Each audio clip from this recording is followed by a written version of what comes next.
Hello friends, मैं Omkar Yadav current study में आपका बहुत स्वागत करता हूं। ठीक है, तो फ्रेंड्स हम लोग एक सबसे इम्पॉर्टेंट काम करने जा रहे हैं जो डेली रूटीन पर करंट अफेयर है। ठीक है, छत्तीसगढ़ के संदर्भ पर, बिकॉज अब आप ये देख पाते हैं कि हम भारत के संदर्भ पर या अंतर्राष्ट्रीय स्तर पर बिल्कुल करंट अफेयर हमारे पास बहुत सारे ऐसे रिसोर्सेज मिल जाते हैं, परंतु छत्तीसगढ़ के लिए हमारे पास ऐसे रिसोर्सेज बहुत कम होते हैं। ठीक है, तो उन्हीं क्रमों में मैं आपके सामने लेकर आया हूँ छत्तीसगढ़ के करंट अफेयर के बारे में। कुछ 4-5 करंट अफेयर हम डेली डिस्कस करेंगे। ठीक है, तो हमारे साथ करंट अफेयर के लिए लगे रहिएगा। ठीक है, तो जिसमें हम लोग करंट अफेयर पे देखेंगे, सबसे पहला इंपॉर्टेंट चीज़ है हमारे सामने कि छत्तीसगढ़ में किस स्थान पर रेलवे सुरंग बनाने की जो प्रस्तावित योजना है इसको क्रियान्वित किया जा रहा है।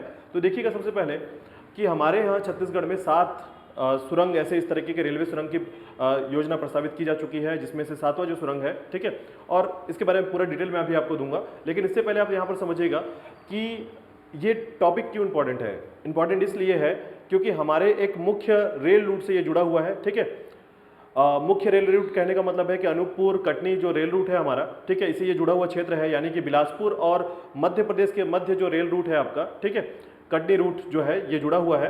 तो ये मुख्य बात इसलिए है क्योंकि ये हमारे ऐतिहासिक क्षेत्रों में से एक है। ठीक है, यानी कि अंग्रेजों के समय से बना हुआ यह पुल, ठीक है, लगभग 115 साल पुराना पुल। ठीक है, यहाँ पर 2 पुल हैं जो कि 56 साल पुराने और 115 साल पुराने 2 पुल हैं, और उसी के अंतर्गत में याद रखिएगा नाम है भनवारटक। ठीक है, तो भनवारटक की बात करते हैं हम लोग, तो ये है आपका भनवारटक जो कि 7वीं राज्य की 7वीं सुरंग योजना, ठीक है, जो कि रेलवे रूट से केंद्र सरकार के द्वारा ये प्रस्तावित किया गया है। ठीक है, बिलासपुर की क्षेत्र की ये 3री सुरंग योजना है। ठीक है, याद रखिएगा कटनी से ये रूट जो है 50वीं किलोमीटर के साथ छत्तीसगढ़ की 7वीं सुरंग जो है बनी है। ठीक है, पहाड़ों पर बनाई जाएगी, और उसके साथ आप याद रखिएगा कि ये बिलासपुर और पेंड्रा रोड तक की 3री लाइन भी यहाँ पर प्रस्तावित है। ठीक है, तो देखिए इंपॉर्टेंट यहाँ पर क्या है, करंट अफेयर के संदर्भ पर हम देखते हैं तो 2-3 बातें आप यहाँ पर याद रख सकते हैं कि भनवारटक जो है, ठीक है, यहाँ पर ऐतिहासिक क्रम योजना के साथ अंग्रेजों के बने हुए पुल जो है या सुरंग योजना जो है ये क्रियान्वित है इस समय,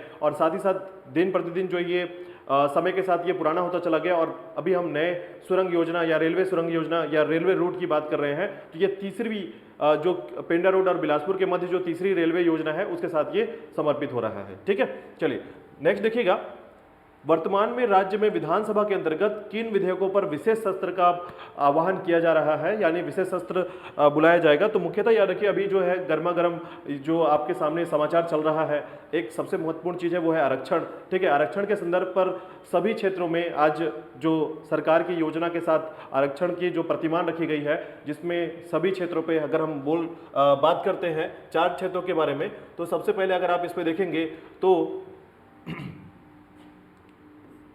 EWS को 4%, OBC को 27%, और साथ ही साथ इसके बाद ST को 32% और SC को 13% की बात की जा रही है।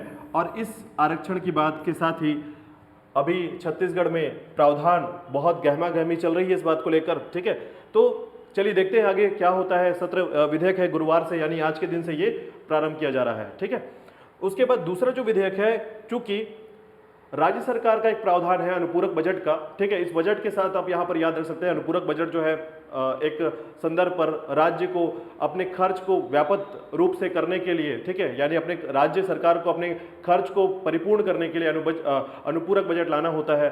तो ये विशेष अवस्था में शीतकालीन जो बजट पेश किया जा रहा था या शीतकालीन जो सत्र प्रस्तुत किया जा रहा था उसको ना करके यह माना जा रहा है कि ये दोनों विधेयक जो है अनुपूरक बजट और आरक्षण जो विधेयक है, दोनों के दोनों विशेष सत्र में ही पूरे कर लिए जाएंगे। चलिए ठीक है, तो देखिएगा याद रखिएगा आरक्षण विधेयक और अनुपूरक बजट विधेयक जो है ये दोनों के दोनों जो है लाया जा रहा है, विशेष सत्र पर किया जाएगा ये, और इसके कारण शीतकालीन सत्र जो है ये नहीं होगा। ठीक है, जो कि होना था 10 से 11 दिसंबर में। ठीक है, कभी कभी क्वेश्चन आपसे पूछ लिए जाते हैं कि इस वर्ष का शीतकालीन सत्र जो है ये किस समय प्रारंभ किया गया। ये क्वेश्चंस आपके पीएससी के लिए बहुत इंपॉर्टेंट बनता है, पहले ऐसे क्वेश्चंस आ जाया करते थे। ठीक है, नेक्स्ट देखिएगा जीवन सुगम्यता सूचकांक यानी ईज ऑफ लिविंग के मामले में छत्तीसगढ़ के कितने शहर को शामिल किया गया है, तो देखिएगा एक साधारण रूप से अगर हम समझते हैं कि ईज ऑफ लिविंग का स्टेटस क्या होता है, कैसे इसको नापा जाता है, किस तरीके से इसके यूनिट्स होते हैं या मापने का क्या तरीका है, तो जनरली पूरे भारतवर्ष में इसका तैयारी किया जा रहा है, जिसमें ईज ऑफ लिविंग के लिए हम शहरों को इसमें देखेंगे कि कौन सा शहर जो है कितना प्रतिशत जो है स्थान ग्रहण करता है इस पे। तो देखिएगा छत्तीसगढ़ के 14 जो जिले हैं, इन जिलों को यहाँ पर चेक किया जाएगा, जिसमें चेक करने का जो मापक तरीका होगा इसमें बहुत सारे तरीके हैं, लगभग 4 तरीके बहुत महत्वपूर्ण हैं, ठीक है, जिसमें स्वास्थ्य व्यवस्था और आपके सड़क व्यवस्था, विभिन्न प्रकार के जो पानी और बिजली व्यवस्था, ये सभी व्यवस्थाओं को इसमें देखा जाएगा और इन्हीं व्यवस्थाओं को चेक करने के बाद इसे ईज ऑफ लिविंग में शामिल किया जाएगा। यानी छत्तीसगढ़ के कितने ऐसे जिले हैं, कितने ऐसे शहर हैं जिनको शामिल किया जाएगा, तो इसे 14 शहर हैं, ठीक है। तो ईज ऑफ लिविंग में याद रखिएगा राष्ट्रीय स्तर पर 264 शहर को यहाँ पर सर्वे होगा और उसी सर्वे में छत्तीसगढ़ के 14 शहर शामिल होंगे, ठीक है। इस शहर की 3 श्रेणियों में बांटा गया है। इस शहर में जैसे कि भिलाई, बिलासपुर, जगदलपुर, कोरबा, रायगढ़, राजनांदगांव, अंबिकापुर, धमतरी, चिरमिरी, भिलाई और साथ ही साथ महासमुंद, ठीक है, भिलाई चरोदा का क्षेत्र है और आपका रायपुर, नवा रायपुर, भिलाई दुर्ग क्षेत्र में, ठीक है। तो देखिए ये आप जो देख पा रहे हैं भिलाई दुर्ग, भिलाई चरोदा, ये अभी आपके नगर निगम के शहर हैं, ठीक है, नगर निगम के निकाय हैं और उनको भी यहाँ पर 14 शहरों के अंदर शामिल किया गया है ईज ऑफ लिविंग में, ठीक है। नेक्स्ट आप अंतिम आज का हमारा फैक्ट देखिएगा, तो इसमें देखिएगा राज्य के किस स्थान पर सबसे इंपॉर्टेंट है अभी, क्योंकि देखिए राज्य जो है, मैं आपको एक बात बता दूं कि राज्य जो है मछली अनुसंधान की जब केंद्र की स्थापना हो रही है तो कहीं ना कहीं राज्य में इसका असर एक आधुनिक रूप पर पड़ेगा। हम अपने पूरे भारत स्तर पर बात करें कि छत्तीसगढ़ की स्थिति मछली उत्पादन में क्या है, मछली जो बीज संस्करण केंद्र है उसके स्थिति में क्या है, तो लगभग भारत के अंतर्गत हमारा जो राज्य है वो 6वें क्रम पर आता है, ठीक है। और उसी क्रमांक में याद रखिएगा अगर हमारे यहाँ मछली अनुसंधान केंद्र जैसे चीजें स्थापित हो रही हैं तो कहीं ना कहीं आज हमारा जो स्तर है वो कहीं ना कहीं स्तर बढ़ जाएगा, ठीक है।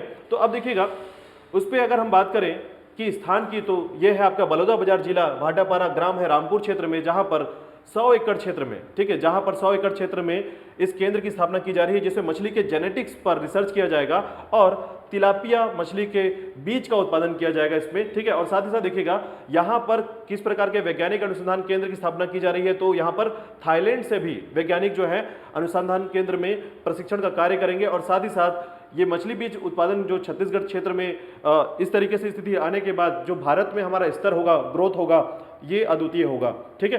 तो आज का करंट अफेयर हम यहीं तक खत्म करते हैं और कल मिलेंगे फिर से नए करंट अफेयर के साथ। चलिए तो कल मिलते हैं, लगातार जुड़े रहिएगा, ठीक है, career study with Om academy के साथ। धन्यवाद।